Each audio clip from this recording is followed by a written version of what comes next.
Is now live. Call to order, councillors. Please take your seats and turn your mobile devices to silent. Welcome to the public forum on Monday, the 25th of November, 2024. The public forum relates to representations from the public on agenda matters before the ordinary meeting of council, which will commence tomorrow morning at 9 a.m. It is a requirement that I advise all present that the public forum is being live streamed, and I advise all present that your presence at this public forum is taken as consent that your image and your voice may be recorded and broadcast to the public via live stream. Recordings of this public forum will remain on Council's website for at least 12 months. Councillors in attendance online, we have Councillor Arthur Bain, Councillor Adam Matchett, Councillor Dean Saul, Councillor Annette Lawrence, Councillor Noel Selby, Councillor Alexandra Wyatt, Councillor Ben Pakes, and Councillor Julie Coburn. Staff in attendance are Caro Zari, Group Manager of Strategic and Asset Planning, Wes Trotter, Director of Utilities, Daniel Thorogood, Group Manager, Governments and Information Services, and Acting General Manager, Stephen Mitchell. Apologies. We have no apologies for this public forum. I'll now move to the acknowledgement of country. Kempsey Shire Council acknowledges the land of the Dunghutti Thunghutti Nation. We pay respect to elders past and present. We acknowledge the role of emerging leaders to continue to guide us in the future. We acknowledge the stolen generations and the need to change practices to be inclusive. This land always was and always will be Thunghutti Dunghutti land. I now move to conflicts of interest. I now call for any conflicts of interest. There are none. I now move to the guidelines. Acting General Manager Stephen Mitchell will now read the guidelines for the public forum. Thank you, Madam Mayor. Each speaker will be allowed 5 minutes to address the council. This time is to be strictly enforced by the chairperson. Speakers at public forums must not digress from the item on the agenda of the council meeting they've applied to address the council on. If a speaker digresses to irrelevant matters, the chairperson is to direct the speaker not to do so. If a speaker fails to observe a direction from the chairperson, the speaker will not be further heard. A councillor, including the chairperson, may, through the chairperson, ask questions of a speaker following their address at a public forum. Questions put to a speaker must be direct, succinct, and without argument. Speakers are under no obligation to answer a question put to them. Answers by the speaker to each question are to be limited to 1 minute in duration. Speakers at public forums cannot ask questions of the council, council laws, or council staff. When addressing the council, speakers at public forums must comply with this code, the Code of Meeting Practice, and all other relevant council codes, policies, and procedures. Speakers must refrain from engaging in disorderly conduct, publicly alleging breaches of the council's code of conduct, or making other potentially defamatory statements. If the chairperson considers that a speaker at a public forum has engaged in inappropriate conduct, the chairperson may request the person to refrain from the inappropriate behaviour and to withdraw and unreservedly apologise for any inappropriate comments. Where the speaker fails to comply with the chairperson's request, the chairperson may immediately require the person to stop speaking. This does not limit the ability of the chairperson to deal with disorderly conduct by speakers at public forums in accordance with the provisions of this code. Where a speaker engages in inappropriate conduct, the General Manager or their delegate may refuse further applications from that person to speak at public forums for such a period as the General Manager or their delegate considers appropriate. Thank you, Mr. Mitchell. We have 6 items for today's public forum. First, we have Dick Pearson of Save Kempsey Airport Action Group, who will speak for item 10.3, Kempsey Airport Feasibility Review. Mr. Pearson, would you take the lectern, please?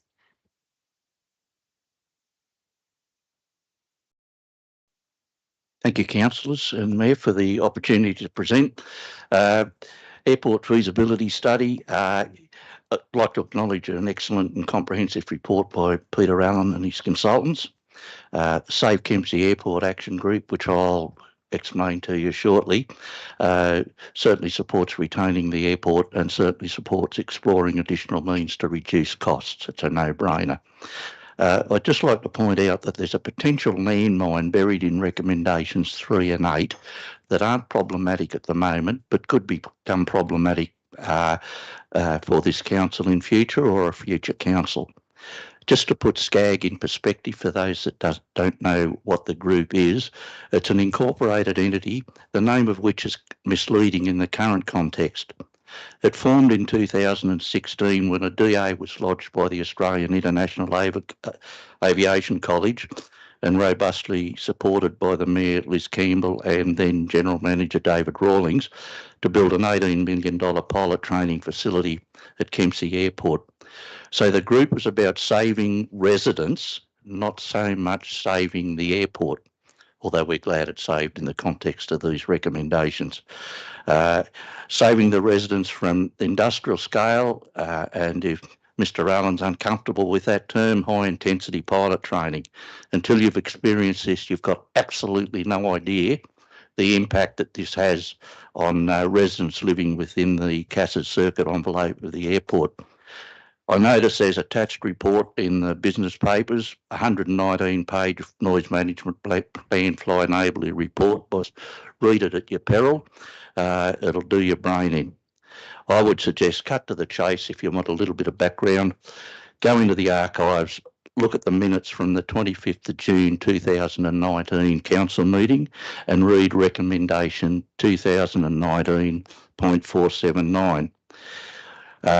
Sometime when the dust settles, and in future, SCAG will invite all councillors and the executive leadership team and relevant group managers to a PowerPoint presentation to better explain what I've just very briefly outlined. And that will allow then exchange and question and answers and all that sort of thing.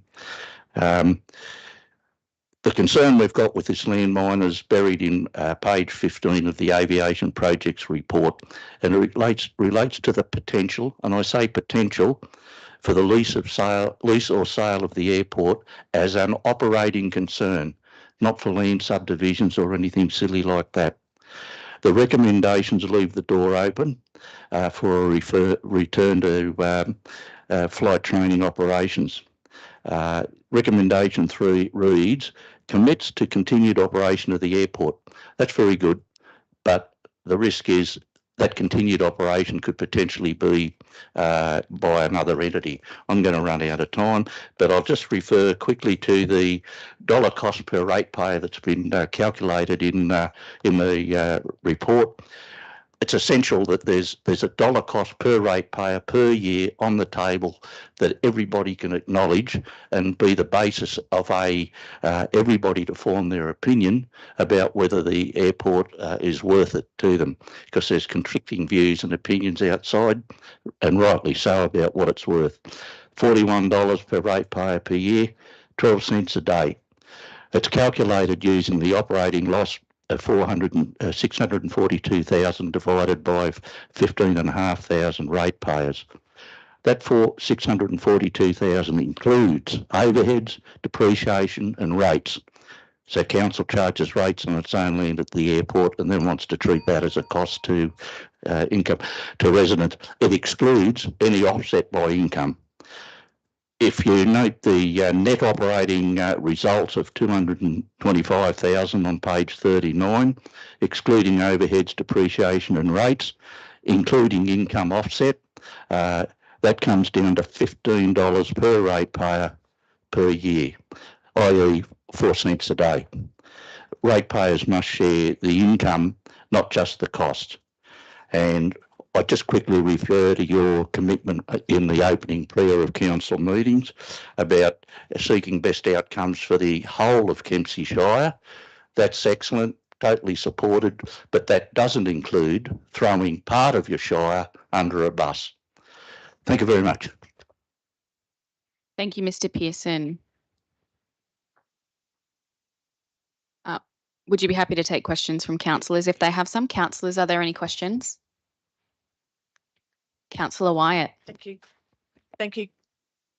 Thank you. Can you just repeat that recommendation in 2019 so I can actually look it up? It's resolution 2019.479 in the 25th of June 2019 council meeting.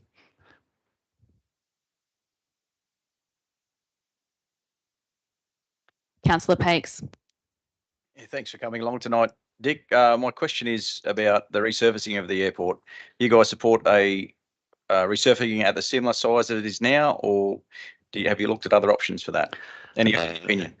That's really outside our sphere of concern because we're not aviators, we're residents. I do question why that resurfacing is needed. I'm not in a position to argue against the consultant that did the assessment, but you just want to be doubly sure that that really is warranted before you chip in $5 million of ratepayers' money, considering the financial sustainability problem we've got. The aviators would be better placed to answer that question. Thank you, Mr. Pearson. I was just going to say. Just wait one sec. Was it? Sorry. Yeah, Councillor Matchett. Yeah, sorry, just to confirm, that is a CASA requirement that those upgrades take place. So that's a must-have, not a nice-to-have. Is there a question in there, Councillor Matchett? It's a CASA requirement, but anyway, yep. Councillor Saul. Thank you, Mr. Pearson. Mr. Pearson, in light of the loss of income with the flight training no longer continuing, have you or your group any suggestions for revenue raising or increasing revenue for the airport? Not off the top of my head. We've been running rather silent for the last couple of years after the 2019 resolution, but we'd be perfectly happy to put our heads together and make whatever suggestions we could. Thank you, Councillor Saul. I had one question for you, Mr. Pearson, and I guess that's in terms of the airport. Looking at its feasibility, what do you think, or speaking on behalf of your group, is the most important function of the airport at the moment? All the functions listed in the recommendations in the report are important. I know some people question the validity and need for emergency services, but unless you have been medevaced or your house is about to burn down, you've got to figure whether $41 per ratepayer per year is policy. To answer your question, the recommendations speak for themselves. Retain the airport.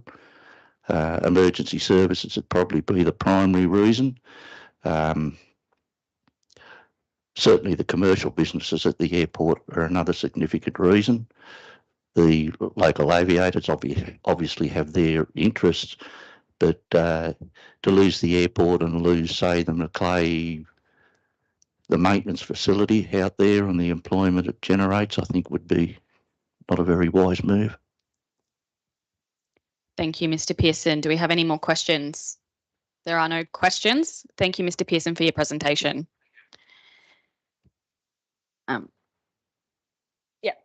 So we would ordinarily go in order of council business, but Mr. Ken Scotton has another engagement to get to. So Mr. Ken Scotton will now speak for item 10.11, Crescent Head Community Advisory Group, Killick Creek Foreshore Inclusion to terms of reference.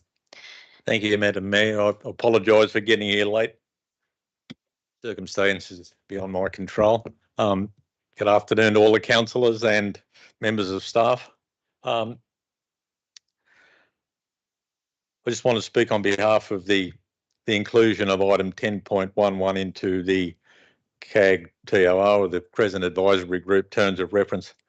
The request to include both the Killick Creek Pathway and the proposed walkway from Pacific Street to the Killick Creek Pathway into the CAG TOR is, in my opinion, a positive step in ensuring the integration of the design elements of both the Foreshore Car Park and Willow Street precinct, currently under investigation by CAG, and allow it to be integrated into the CAG and make sure it is integrated into critically linking pathways along and to Killick Creek.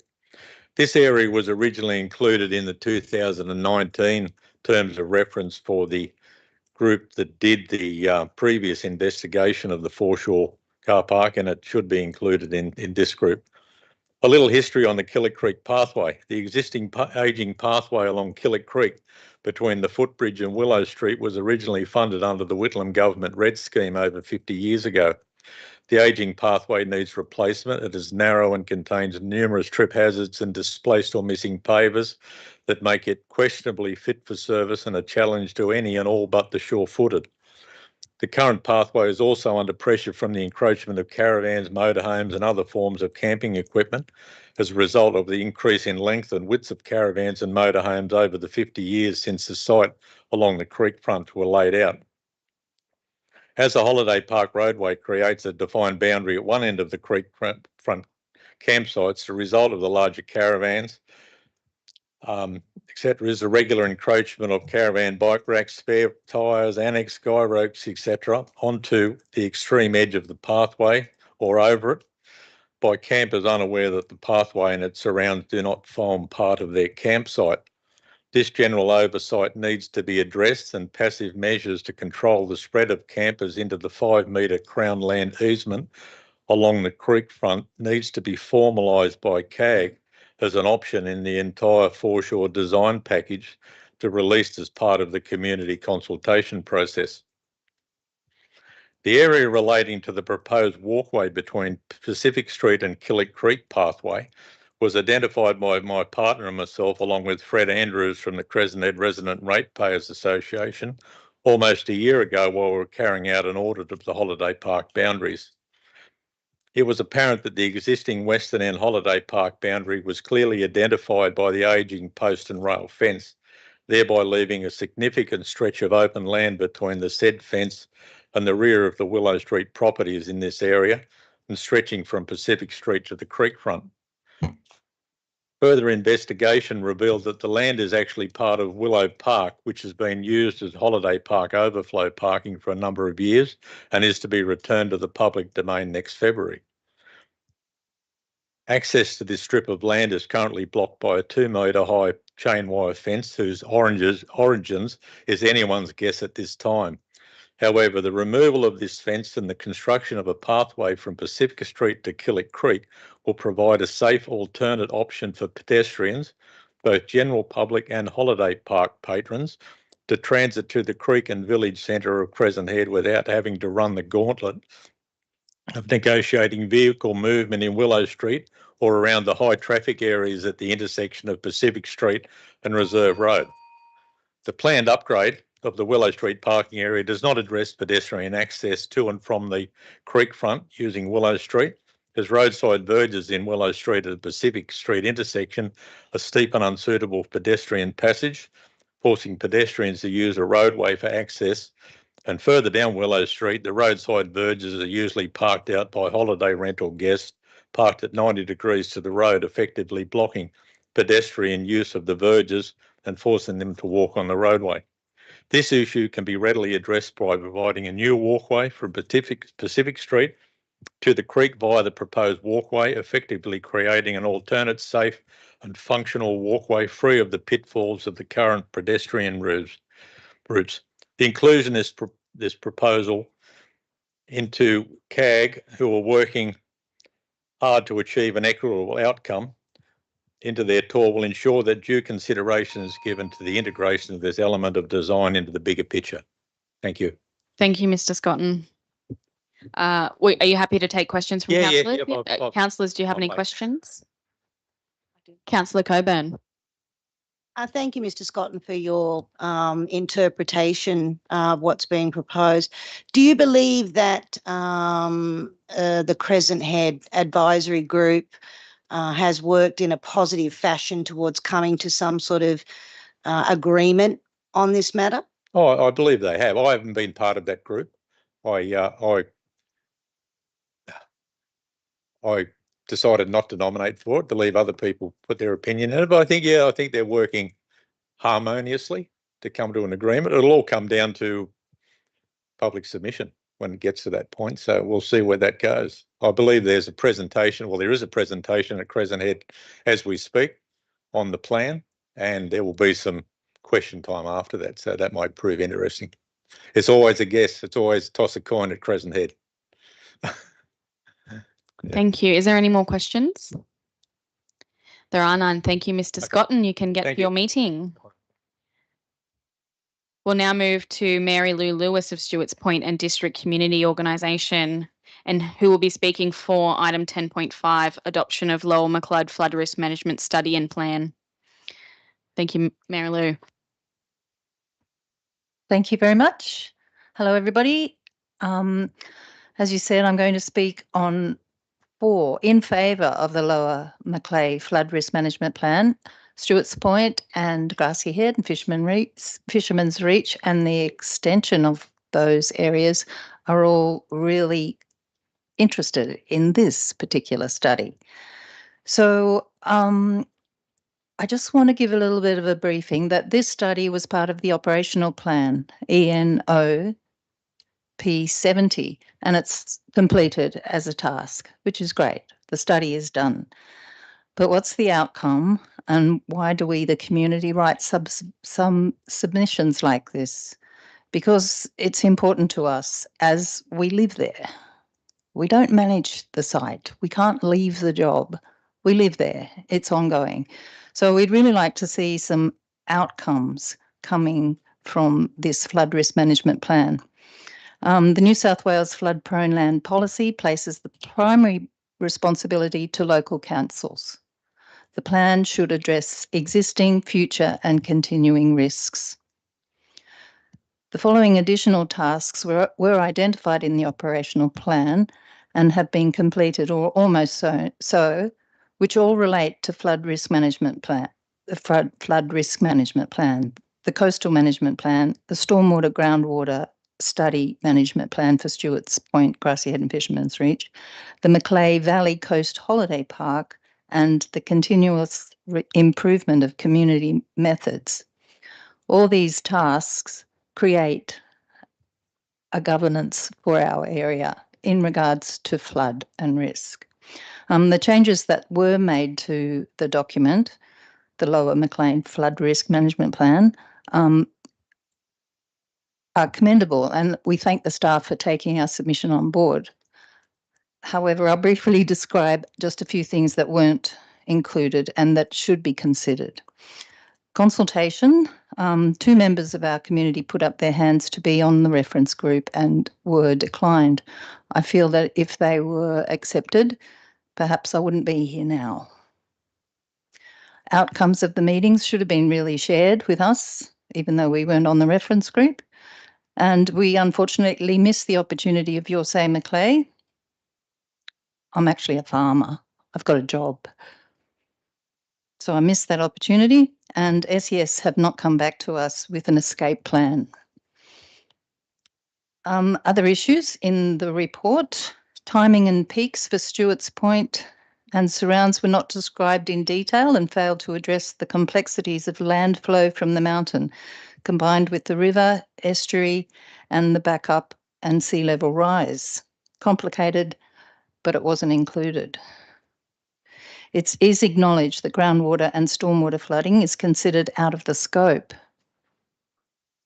I found that really strange, but I accepted that another paper was written on that particular issue. It's a lot of papers to review. It's getting complicated.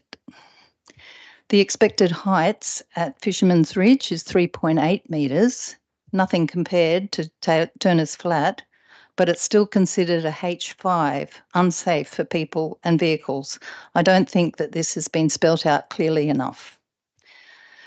It's great to see that some roads have been recognised, but some roads haven't. They include Reserve Road at Grassy Head and at Fisherman's Reach, Serrata Lane. These roads should be included in, and as well as the Fisherman's Reach and Grassy Head Road acting as a block to allow surface flow to flow to the ocean. The low-lying land of caravan parks and the convention centre are not mentioned. It is noted that infrastructure, rural sheds and vehicles and damage are not included in the dollar losses, and this brings us to consider the fact that residents in this area can't afford insurance anymore. This is a really high risk to our community. Although I support this document, it fails to fully address and disclose local risks together with accompanying mitigation methods as instructed by the New South Wales Flood Prone and Policy which they expect. Thank you. Thank you, Mary Lou. Are you happy to take questions? Sure. Councillor Pakes. Thanks for your coming along and talking to us today. How long did it take you to look through that 467 pages of document? How much time did you take? A long time, because it was the final. So there was the draft, which took a long time, and then I had to compare that and describe that to our committee. And then we had to review the final to see what they did change. I didn't know, so I had to go through page by page to a long time. Yeah. So did you only look at it in reference to Stuart's Point, or did you look at it did you see some of the references around Yeah. Smithtown, Yes, I did. Gladstone? I did. And I have a Significant impact. pretty good understanding that, yes, the whole area is under threat. Yeah. Any suggestions on, through you, Kenny, any suggestions on how, Madam Mayor, my apologies, Madam Mayor, how we might communicate that to community in regards to the impact, because it is significant. It is. And it is something that a lot of people may not have even considered That's right. yet when purchasing in those areas. But Yes. Stuart Point, Gladstone, Smithtown. Well, it'd be lovely if it was on the title, on the deed, the purchase, that your property is at risk. If we acknowledge that the risk is there, I think we're shying away from acknowledging that the risk is there. Thank you. Councillor Coburn. Thank you for coming along today. Do you think that something like a flood rating should be more clearly indicated on people who are purchasing properties or on development applications so that it's better understood? It would be difficult to do with the changing climate change baseline. But That in a I think, sense. yeah, I think it should be acknowledged, definitely. I think to give it a rating would be difficult because climate change information is coming forth all the time and it's getting worse and worse. Okay, thanks. Yeah. Thank you. Councillor Selby and then Councillor Wyatt. Councillor Selby. Thanks, Mary Lou. Listen, can I ask you this question? What you've spoken about the flooding and the drainage over there. What do you think you need over there first, the drainage or the sewer? My personal opinion. Well, I think the sewer's coming, it's well on its way, I believe, and it will help with the quality of water, I believe. However, the arm of the Macleay is silting up like you wouldn't believe. We're going to have a mangrove there instead of an arm, which is the attraction to the site. So I don't know. Drainage to keep people safe is probably a safety issue, and I would say drainage. Thank you. Councillor Wyatt. Thank you. Thanks. I note your support, and I note that you've made some comments around some exclusions that aren't in there. What recommendations would you like us as councillors to consider as amendments before we adopt this? Do you have a list? I think the main point I'm getting across is that there's so many tasks that are interwoven in this situation that they need to be looked holistically. You can't just look at one risk management plan when there's a different plan talking about the same issue, but in more detail. So they should be referred, they should all be referred to each other. They should all be part of the whole concept. Thank you, Mary Lou. Councillor Pakes. Another supplementary, I note that there's a second ocean outlet as one of the options in the document. What have you got any comment on that? From the readings, I can understand that it will alleviate some of the backflow up the floodplain area, so which flow into the Yarra Happenny district. It could alleviate that, depending on the flow coming down the river. And I understand that the fishermen would be keen for that because of the stagnation of the arm of the Macleay. They need fresh water and oxygen into that waterway. Thank you, Mary Lou. Is there any more questions? There are none. Thank you, Mary Lou, for your presentation. We'll now have Jane Ford sorry, Jane Ford of Stewart's Point and District Community Organisation, who will speak against item 10.6, Kempsey Development Control Plan 2013, Chapter E4, Yarra Happany Land Release Area. SPADCO would like to do justice to this item by seeking additional clauses. In your agenda, it states that the function of draft Chapter E4 is to enable inclusion of certain state government requirements should development of a rural subdivision go ahead in Yarra Happany. But a specific chapter, like the one in a development plan, can, and it's argued should, also provide planning, design, management and construction requirements for the development project. A DCP is made by experts in multiple fields to help ensure outcomes are in keeping with good, not necessarily best practice, safety, environmental responsibility, sound engineering, relevant statutes, community and stakeholder expectations, consideration of the big picture. They're not made lightly. Our community spent considerable effort assessing the planning proposal now approved for rezoning from 40 to 1 hectare lots against the current DCP in terms of expert reports produced, practicality, impact and community outcomes. SPADCO proposed a set of additional clauses that needed only to be cut and pasted into this site-specific chapter. Our proposals were considered unnecessary and onerous, yet it's hard to see where they feature elsewhere in the DCP. What is onerous about getting this right? Particularly as your maps still show incorrect buffer zone widths, which affect the size of a subdivision. In comparison with other chapters already in this section, Draft E4 is woefully poor on planning and design detail. I stood here in August and I asked a question.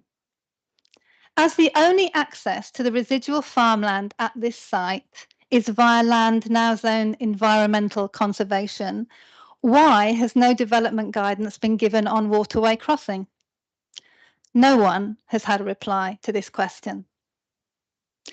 Please understand, this chapter relates to one property now, but it will be equally relevant to any property owner within the Yarra Happany land release area who might seek to develop land in the future. So it's important to get this draft chapter right. Development is good, but good development is even better. What is wrong with clearly specifying that should a waterway crossing be needed now or in the future, that certain mitigation measures have to be considered? This does nothing to hinder development. If anything, it would assist developers protect the waterways better. Other suggested additions in submissions, which have been considered important inclusions in other site-specific developments, but not for Yarra Happany, relate to wastewater management, bushfire hazard reduction, site access and traffic management, earth moving and infill, character and low-scale design. As one person said in their submission, designing a low-scale and low-impact development was considered necessary along Point Plummer Road, so why not Yarra Happany? The suggested wording for all clauses can be found in SPADCO's submission agenda, and I have a copy here for anyone. If you approve this chapter in the form in which it was publicly exhibited, as your agenda asks, then it will be published with incorrect map and section heading numbers.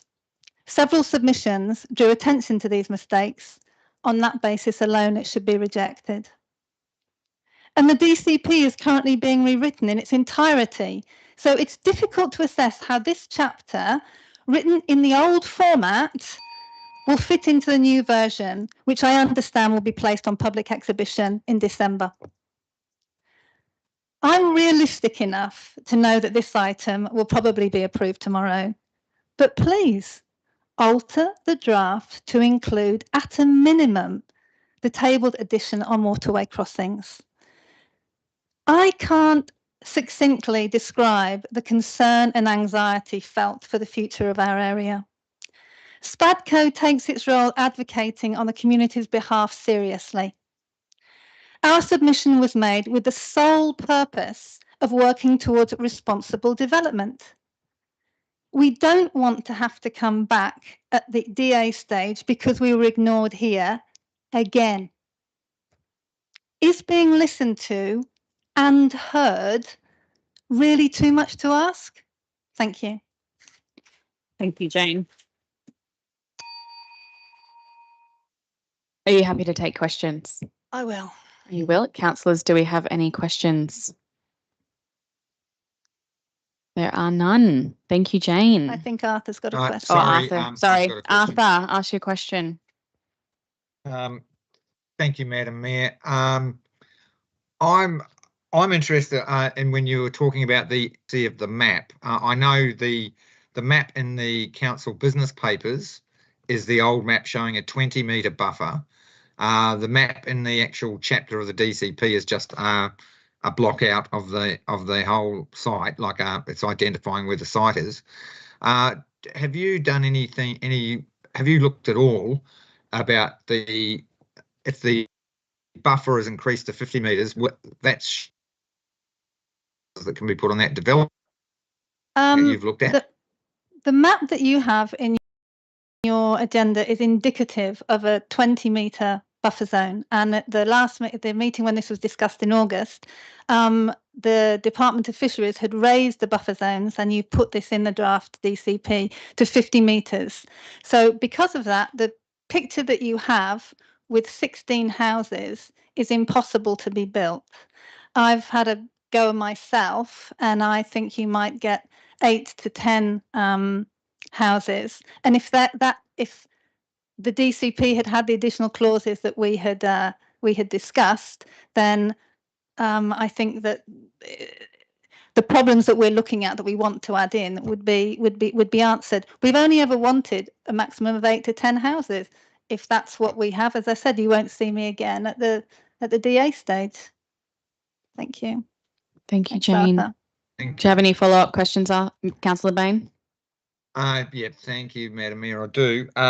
So if I'm just to be clear, that you have concerns that this will set a precedent for other future development, and that you have a concern that you would like to see a section done on waterway crossing as the residual farmland will need access, and you don't want to see a tractor or a machine driving through the creek. It needs to have a proper crossing. Is that in summary, is that what your key concerns are? As it stands now, there's going to be residual farmland on the other side of a creek, which has now been zoned environmental conservation. We've telephoned the Department of Fisheries to ask for exact advice. And if any change is made to a waterway crossing that is mapped key fish habitat, then there is legislation which will be triggered if that waterway crossing is touched. So I have asked, yet again, for my waterway crossing amendment or addition to be included in the draft chapter. And also, it's called the Yarra Happany Land Release Area. It's not called 322 Stewart's Point Road. The Yarra Happany Land Release Area is 100 and something hectares, to which this chapter, I can't imagine, would not be relevant to at some later stage. That's why it's important to get it right now. Thank you. Councillor Wyatt. Thank you very much. Yeah, thank you. Yeah, but based on that information, I now have a question, please. So in that riparian area are 4 threatened species, 3 listed state and 1 listed nationally. They're part of the Save Our Species program, and it is an offence under the Act to damage those as well, and they occur in that riparian zone. So when you had discussions with fisheries or anyone else, have you had any discussions about the impact of not having a crossing on species there, plant species? Mark. To be fair, it wasn't me who spoke to the Department of Fisheries, so I don't know if I can really answer that in any greater detail, but it is zoned now environmental conservation, and there is state legislation which affects that. And it won't, even if it's accepted by council staff, which is my understanding, that because development will now not be the other side of the creek, waterway crossings don't matter, but they will still be accessing it. They will still have to go over a conservation area. I mean, there's no other way around that. I mean, there just isn't. And if the Yarra Happany land release area properties also want to build across the waterways, then again, a developer should know that there is designated legislation on waterway crossings, which I can't find anywhere else in the DCP. Thank you. Is there any more questions? Thank you. Thank you. Thanks a lot. Thank you. We'll now have Mark Walker for the Tree Policy Advisory Group, who will speak for item 11.1, Notice of Motion Vegetation Policy.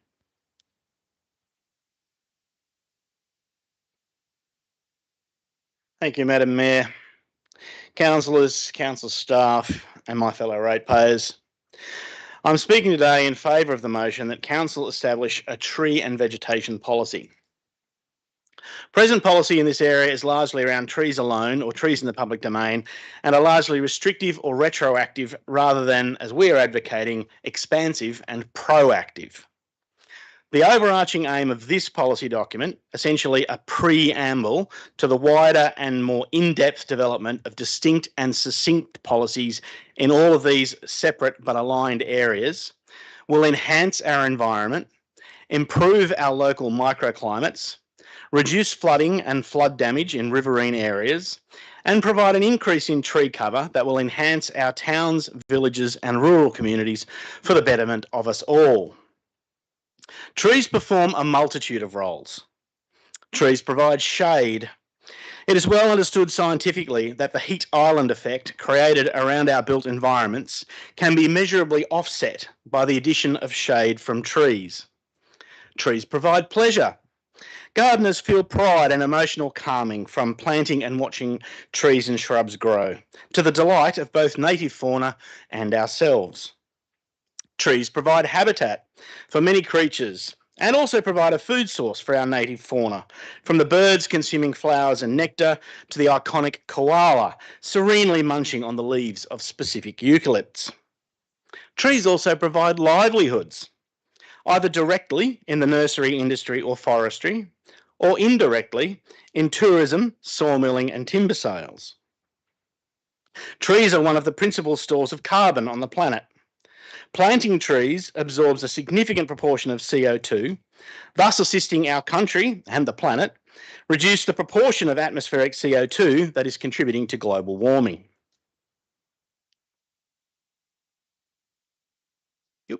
Sorry, we're doing the right thing environmentally and printing both sides. Thank you, Daniel, for my confusion. Trees can attract tourists. From historical beachside plantings of Norfolk Island pines, which today we take for granted, to Grafton's choice of the jacaranda as their predominant street tree, that sees them reap the benefit of that foresight every November in the form of a tree-focused community festival. Kempsey was once renowned for its tree-lined approaches, long since bypassed or the plantings neglected. The southern approaches to Kempsey especially are bare, denuded of trees by the bypass construction, but nowhere reinstated. Our former landmark ignored, forgotten, its importance misunderstood. Local residents have long decried the loss of the stately and mature camphor laurels that once lined both sides of Tozer Street. Why the trees had to be removed is not disputed, but the fact that none of them have been replaced would seem inconsistent with ratepayers' expectations. Similarly, if developers or landowners or council itself removes a tree for any particular reason, there is currently no policy that requires their replacement or offsetting by other plantings where that is possible. A recent incident at Grassy Head was brought to my attention by the president of SPADCO concerning several large mature trees that were cut down on private land for no apparent reason and not replaced. Even in my own street, there are several stumps of trees that were either weed trees or diseased.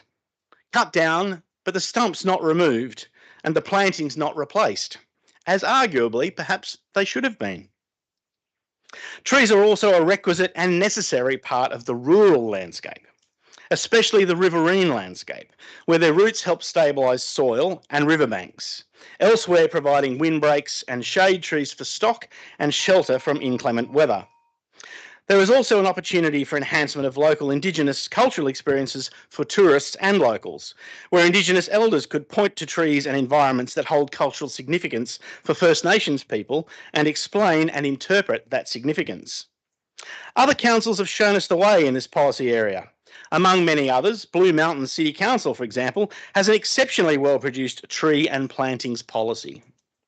I commend this policy preamble motion to councillors and urge them to pass it in the first instance so that council staff have some clear pathways as to future policy development and guidelines to follow in the development of the overall policy framework.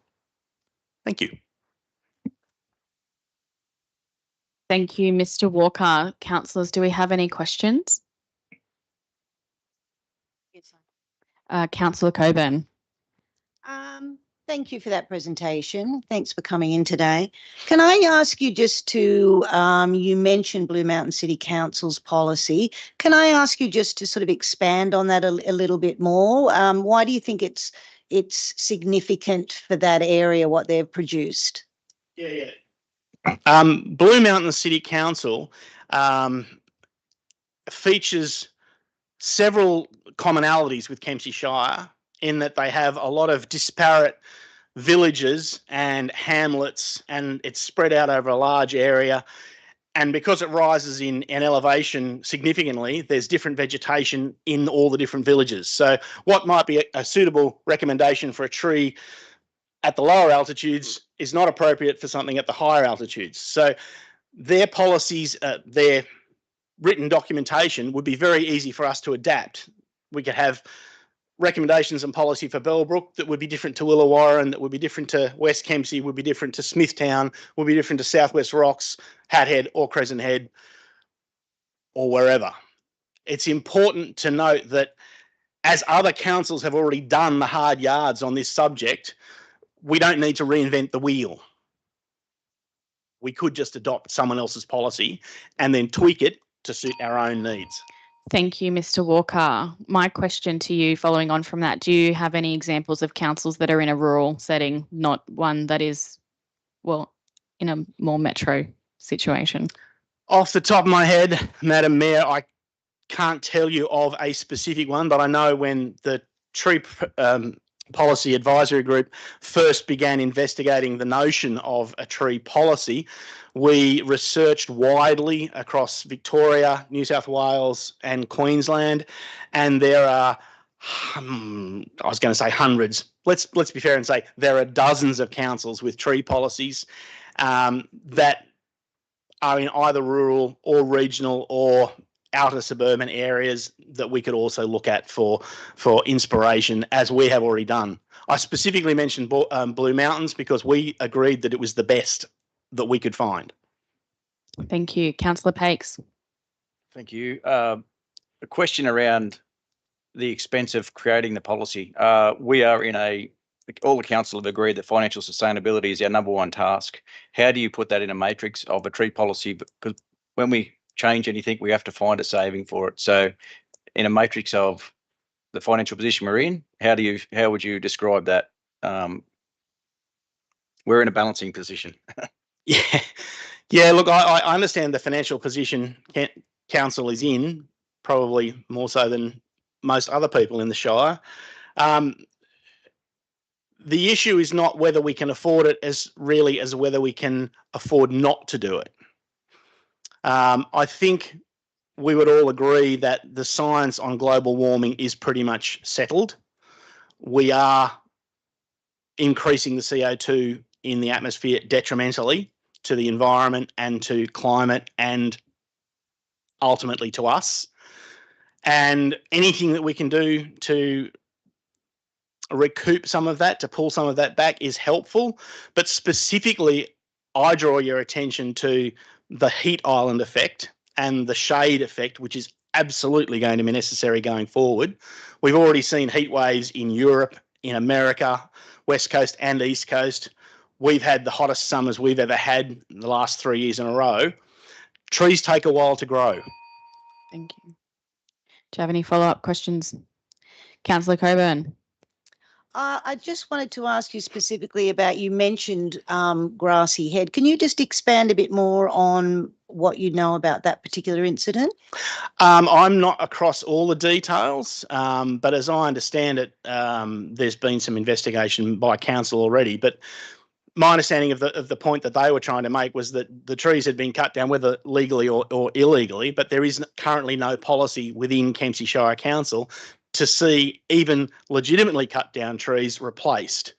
And what we're essentially arguing is that we need to replace at least like for like. If a tree gets removed, it needs to be replaced at the absolute baseline level. Ideally, we would like to see more trees planted, especially shade trees. I mentioned the approaches to the town. There was a little bit of work done on that after the bypass. We were able to get some grant funding for that. So I think we're looking at specific projects where we would look at doing something that we would apply for grant funding for. So there would actually not really be a cost to council in terms of any other elevation of policies like this. But we need to have the policy in place. And the preamble is essentially the guidelines or the umbrella structure that would then enable council staff to move forward with that. And like Blue Mountains Council, we should probably apply for a grant to actually put that in place and to write that up and do the website and whatever else needs to be done. Thank you. I'll just stop you there because this time I didn't start and I'm pretty sure that was a minute. Councillor Wyatt. Yeah, thank you. Thanks for coming along. And thanks to the committee, your committee that put this together came along to one meeting. I don't have anything to argue against anything that you've said. I support and agree. One amendment that I would like you to consider is in that list that you have is historic heritage trees in addition to cultural trees. And there's a National Trust thing around like survey markers and things like that. Do you have a question, Councillor Wyatt? Yeah, would you be okay to put historic heritage markers in as a tree as category as well? I would be okay with that. We understood that was part of what we were talking about. Mm-hmm. It's up to council to specify those things and up to council's planning staff to specify those kind of specific things. But there's no reason why we can't do that. One of the things that was raised was cultural trees that might need to be moved for, a road or a development or something. So that would be the same kind of thing. We'd have to, what would we do in that situation? That's something that council needs to address down the track. But right here, right now, all we're looking for is a policy preamble that gives kind of the guidelines for council staff to develop the policy. Thank you. Do you have another question, Councillor Wyatt? Yeah. What are your thoughts about, rather than a policy, a standalone policy, than having a dedicated chapter in the development control plan, which is being done at the moment for tree policy? A dedicated chapter in the development control plan, and then there would be no cost because it's already in there. I would be fine with that. It's what works for council. All we're saying with this and what we have been investigating and why we've been investigating this is because there really isn't a policy, an overarching policy around trees, the provision of trees, the replacement of trees, the beauty of trees, the necessity of trees. The only provisions that currently exist in the DCP, as I understand it, are thou shalt not plant this tree, thou shalt not cut down that tree. And that's pretty much it. There's no real sort of positive, proactive stuff in the DCP. So yes, an addition to the DCP would be appropriate, I think. Councillor Pakes. Just on groups in the valley that do partake in tree planting, can you expand on anyone who is involved in tree planting projects as a partnership to council? I'm aware Landcare do. Yeah, Landcare here certainly do some. Stories, so can you tell us any good stories? Yeah, sure. We also have June care groups in Southwest Rocks, Hat Head and Crescent Head, I think. They are all ultimately tree planting groups, although they start small with weeding out the old stuff we don't want and then starting with stabilisation and then working up to trees. So obviously June reparation is part of the policy that I would imagine council would look at implementing.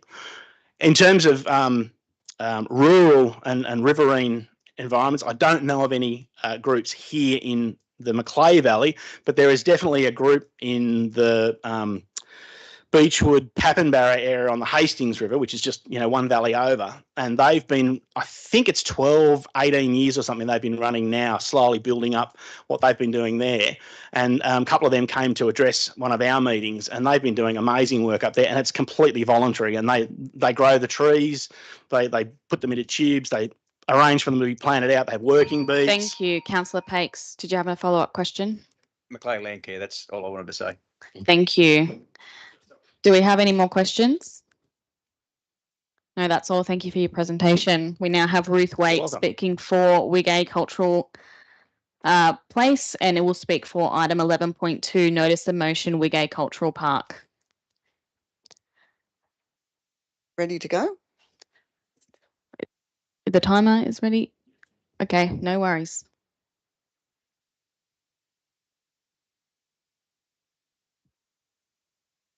Okay, I would just like to thank Madam Mayor and the councillors for letting us put our motion to this forum today. Our motion is that we would like to take control of Wigay Park as we are now an incorporated group. We would like to maintain the park, take that responsibility off council and manage the park. I noticed in the GM's comments, he said that we had no track record of maintaining the park. We have managed that park for 10 years with one balance of $3,000. It's been a lot of community effort has been put in. We have the education groups, a lot of mental health workers. There's a lot of groups that would really love the park besides TAFE and everyone else that wants to use it. We've had like Aboriginal Health want to make a men's shed there. There are lots of opportunities.